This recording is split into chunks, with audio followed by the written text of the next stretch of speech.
So, Blue Mind is about consciousness of men as much as anything else.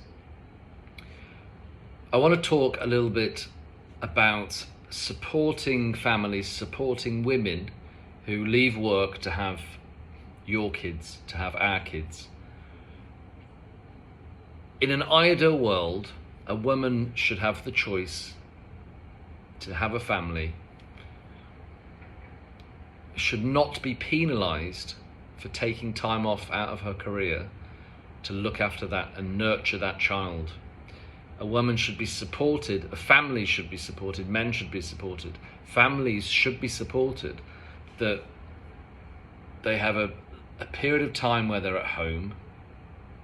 Who's to say whether that's 12 months, 2 years, 3 years, before the child goes into nursery.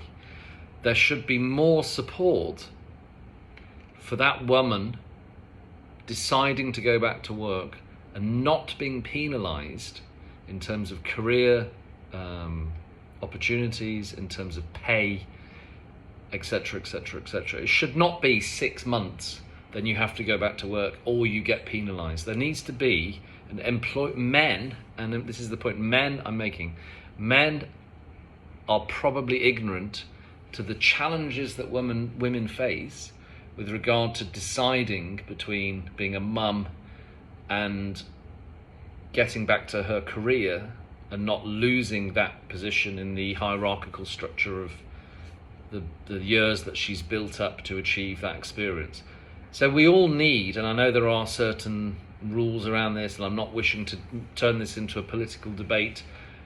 We all, and I was ignorant to this, I think we all as men, as company owners, as people that work in companies, to fully acknowledge that most women do not want to have to make a choice between being a mum and losing out on career opportunities. And having read some statistic recently, which are these, in 2019, 29% of women who give birth to their first child don't go back to work within 3 years of having that child. And 65% of families, men earn more than the partners 3 years after the birth of the first baby. So what it says is that women are being, it's not about blaming anyone, it's about saying that women generally are penalised to go back to work. Now, some women obviously don't want to go back to work, that's fine, they want to be mums. But the women that are in the middle, who are stuck between making these decisions, very complex emotional decisions, all I'm saying is that I was oblivious to this. I was not sympathetic enough to the struggle, the turmoil, and I certainly don't think that women should be penalised for having children after 2, 3, 4 years and then going back to jobs which are lower paid and losing out on their career opportunities. So I don't think it's just 6 months, have a baby, go back to work.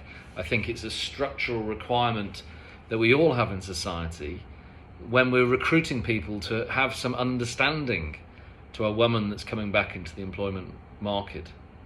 That, you know, we can't all just think you've been out of work for 3 to 4 years, therefore you're not worth as much as you were, or you're not worth as much as that person who's not been off work. It's an incredibly complex and very emotional situation. I'm not trying to get into at all into any kind of I have the right solution. I can see perspectives of employers who obviously would prefer longevity of service, and people clearly don't want people to be out of the workforce for years and years and years holding jobs open for them. I also sympathise with that.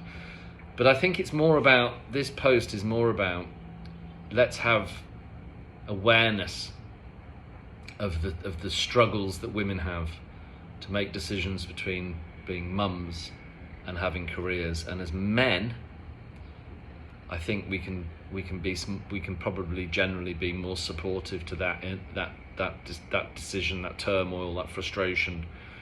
And if we're more understanding, maybe that helps a little bit. Anyway, I don't know really where what I'm going with that. I just read some data last night and I thought, what a difficult situation to be in. Shouldn't be penalised for having children. That's the point. Bye.